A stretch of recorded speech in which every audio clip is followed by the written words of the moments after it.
El grup català de tercera, la Igualtat, segueix sent la tònica dominant tant a la part alta com al descens. El líder segueix sent l'Europa, que empatava sense gols al derbi contra la Muntanyesa.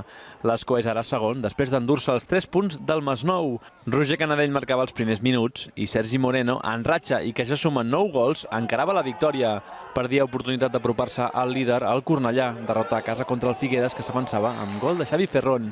Òscar Muñoz igualava per als verds, però ja abans del descans, Moñino, de córner directe, avançava els empordanesos, que encadenen 2 triomfs. El Cornellà és quart. Se situa tercer i segueix en ratxa el Rubí. Àlex Pla de penal avançava els rubinencs al minut 12. El Terrassa agarrava un penal, però als minuts finals Ernest Forgas, 14 gols, confirmava el triomf. A la zona de descens, el Vilassar de Mar obtenia un triomf estratègic a la Devesa. El gol de Dani Arqués deixava els maresmencs a un punt de la salvació que marquen els ebrencs. Gavà i Grama tanquen la taula. Els gavanencs queien a casa 8 derrotes en 12 partits, víctimes del doblet de l'extrem Sergio Ginés. Uri, de penal, anotava el gol de l'honor del conjunt gavanenc.